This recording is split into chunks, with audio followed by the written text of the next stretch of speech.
Hello मित्रांनो, आज मी आलो आहे आमच्या शेतामध्ये. यावर्षी आम्ही काय काय आहे आमच्या शेतात ते मी तुम्हाला दाखवतो थोडक्यात. तर मित्रांनो, हे तुम्हाला माहीत असेल की हा कोणता पीक आहे. हे आहे मित्रांनो तूर आहे. तूर डाळ असते ना, तूर डाळचा तूर आहे हा. तर आपण हे आता म्हणजे तयार आहे का, आपण काय स्टेटस आहे याचं बघूया. हे मी तुम्हाला आता काढून दाखवतो. हे तुम्ही पाहू शकता. तर तूर आमचं हे आता ऑलमोस्ट रेडी आहे. हे एकदा पूर्ण ड्राय झालं, वाळलं, त्याच्यानंतर मग याची रास होणार. जसे की तुम्हाला माहीत असेल की तूर आय थिंक 180 डेजचा पीक आहे. आणि 180 म्हणजे ऑफकोर्स 6 महिने. हे आम्ही मागच्या जूनमध्ये याची पेरणी झाली होती.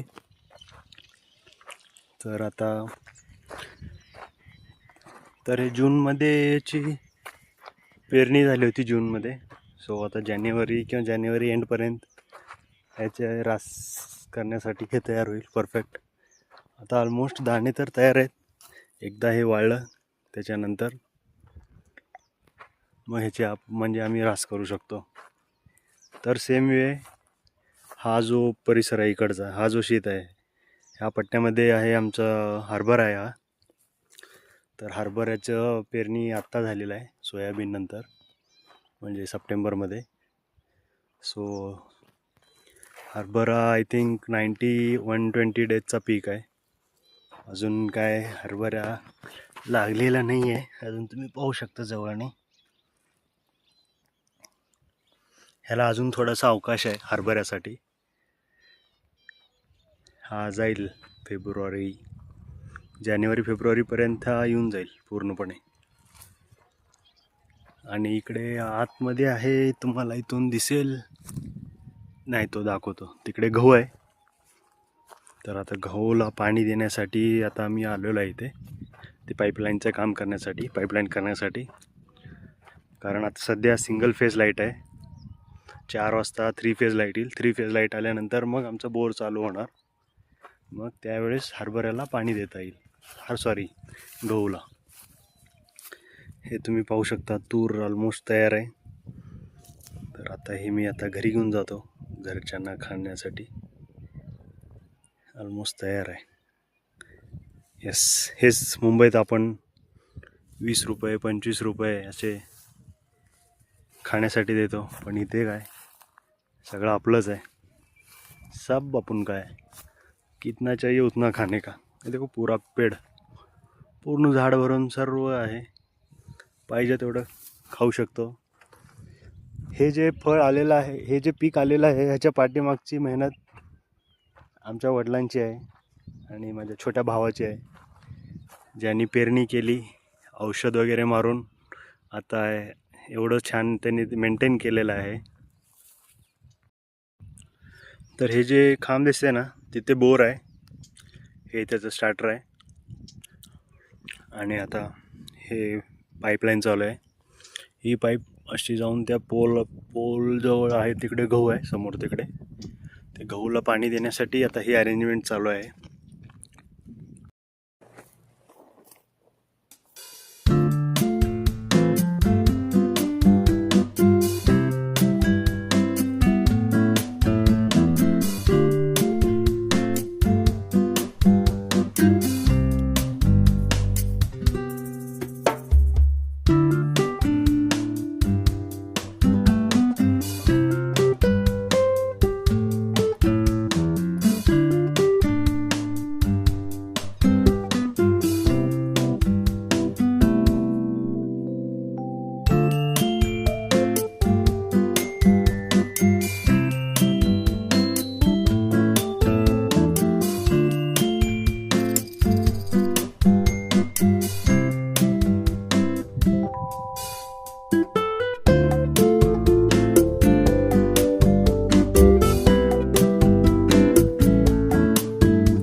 एका जागेच खूप काढायचं नाही, कारण एका जागेच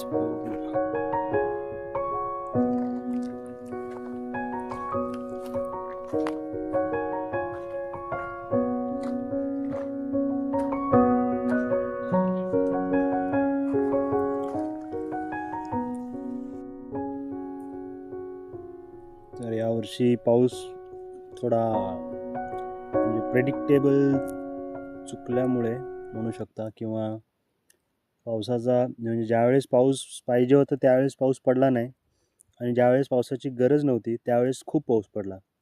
सो त्याच्यामुळे म्हणजे ह्या हरभऱ्याच्या जागी जी सोयाबीन होती त्याचं फार मोठं नुकसान आम्हाला तर झालेलंच आहे, पण आमच्यासोबत खूप साऱ्या शेतकऱ्यांना त्याचं नुकसान झालेलं आहे. सो हरभऱ्यामध्ये म्हणजे पेरणी आणि त्याचा मेंटेनन्सचा खर्च जास्त, आणि ती हरभऱ्याचा पट्टी जो आहे तो कमी आलेला आहे, असं भरपूर लोकांचं झालेलं आहे. म्हणजे खूप शेतकरी असे चिंतेत होते. पण त्या मानाने आता तूर चांगले आहे आणि हरभराही थोडा चांगला दिसतोय. सो लेट्स होप्स काय होतंय ते, कारण आणखी 2 महिन्याचा कालावधी आहे आणि निसर्गाचं तर तुम्हाला माहीतच आहे, काही भरोसा नाही आजकाल. कधी काही होतं, कधी पाऊस पडतं, कधी काही होतं. सो पिकाला सांभाळणं, त्याला वाढवणं हे खरंच खूप मोठी चॅलेंज आहे, कारण याच्यामध्ये तुम्ही ना कोणत्या माणसाशी डील करता, नाही कोणत्या यंत्राचे तुम्ही वापर करता. हे पूर्ण डिपेंड आहे निसर्गावर. निसर्गाचं आणि तुमचं कोऑर्डिनेशन कसं आहे त्याच्यावर तुमचं पीक कसं येणार हे ठरतं. सो तसंच आहे, म्हणूनच शेतकरी खूप हे असतात, काय असतात, महान असतात.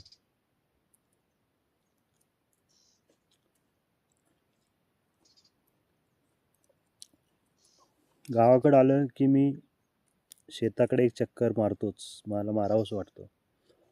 कारण का मग खूप आठवणी आहेत. आत्ता आधी कसं होतं, मशिनरीज नव्हत्या तेवढ्या.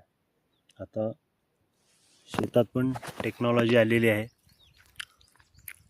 म्हणजे यंत्र आलेले आहेत, लेटेस्ट म्हणजे इक्विपमेंट्स आलेले आहेत. त्याचा यूज आता सर्रास सर्व शेतकरी करतातच. आधी तूर वगैरे ह्याची राससाठी ना, तूर आधी कट करतात आणि त्याला ड्राय करण्यासाठी 2-3 दिवस सोडून देतात. तर आता कसं होतं की डायरेक्ट मशीन येते, ती मोठी हार्वेस्टर, आणि ते डायरेक्ट कट करतं, डायरेक्ट रास करते. आत्ताचं प्रोसेस असा आहे, आणि ते पोतं भरून डायरेक्ट हे होतं. आधी कसं व्हायचं, कट करायचे, 2 दिवस ठेवायचे वाळण्यासाठी ते, त्याच्यानंतर मग ते सर्व एकत्र करून, म्हणजे तुम्हाला दाखवतो असं सर्व एकत्र आणायचे ते ड्राय केलेलं तूर. त्याच्यानंतर मग 10-12 लोक मिळून त्या तुरीला बडवायचे. मग बडवून काय व्हायचं, बडवल्यानंतर हे आहे ना, हे अशी हे वेगळे व्हायचे आणि दाणे वेगळे व्हायचे असे. त्याच्यानंतर मग ते एक वेगळी मशीन यायची. आहे तो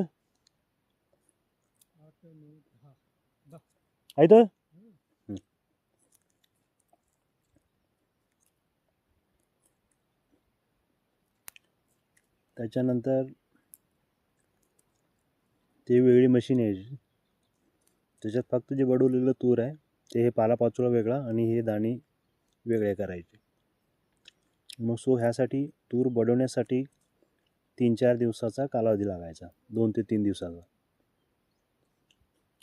सो मग आता पहिल्या दिवशी जे बडवले तूर ते शेतात फक्त ठेवायचं कसं, कारण चोरी व्हायची शक्यता जास्त असते. सो त्यासाठी मग आम्ही शेतात मुक्कामाला यायचो. पहिल्या दिवशी जेवढं बडवलं ना त्याच्यावरतीच आम्ही अंतरनं टाकून झोपायचो. आम्ही 3-4 लोक मुक्कामासाठी यायचो. मग आम्ही शेतात जेवण करून रात्री शेतातच सुमसाम, आणि हे नोव्हेंबर-डिसेंबरचा काळ म्हणजे थंडीचे काळ, या काळात आम्ही शेतातच मुक्कामासाठी राहायचो. तर आम्हाला ती खूप मजा यायची. भीती पण वाटायची, थंडी पण होती आणि मुक्काम पण करायचा होता. सो तो काळ आणि आत्ताचा काळ मध्ये खूप फरक आहे. आता सकाळी मला मम्मी सांगते की आज रास आहे म्हणून, आणि दुपारपर्यंत परत मग मी कॉल नाही केला तर परत मम्मीचाच दुपारपर्यंत कॉल येतो की रास संपली म्हणून. म्हणजे आधी ज्या गोष्टीला 3-4 दिवस लागायचे ते आता एका दिवसातच पूर्ण होतात. सो अशा खूप साऱ्या आठवणी आहेत. आमचं चिंचाचं झाड आहे, मला खूप चिंच लागतात. एकदम तुम्ही असं खाली उभारून पण हाताने काढू शकता. इथून बघा ते पूर्ण फांदी जवळपास जमिनीलाच टेकलेली आहे. खूप चिंच लागतात इथे. खूप मोठं झाड आहे, जुनं झाड आहे. त्यानंतर हे टेम्पररी पाणी अरेंजमेंटसाठी सिंटॅक्स, बॅरेल, आणि हे आमच्या पप्पांसाठी खास पप्पांना रेस्ट करण्यासाठी बनवलेलं आहे. पलंग, मस्त झाड, मस्त बेड, मस्त वारा, एकदम राहण्यासाठी छान आहे. आणि कष्टही तेवढाच आहे, कष्ट त्याच्यापेक्षा जास्त आहे. सो इथे राहण्यासाठी खूप मजा येते 1-2 दिवस, पण काम करायचं म्हणजे मेहनतीचं काम आहे, खूप मेहनतीचं काम आहे. उगाच सहजच असे कोणतेही झाड येत नाही आणि त्याला फळाला पिकं लागत नाहीत. त्यासाठी खूप मेहनत घ्यावी लागते, त्याचंच फळ हे भेटत राहतं नंतर. सो गाईज, हे यावर्षीचं आमच्या शेतातलं सिच्युएशन सांगितलं तुम्हाला काय आहे ते. होप सो तुम्हाला पण तुमच्या शेतात गेल्यावर असंच वाटत असेल. सो गाईज, हा व्लॉग, स्पेशल व्लॉग कसा वाटला तुम्हाला कमेंट्स बॉक्समध्ये नक्की कळवा. आणि हे काय पाहिजे असेल तर तरी सांगा, घेऊन येतो मी येताना. Okay guys, thank you.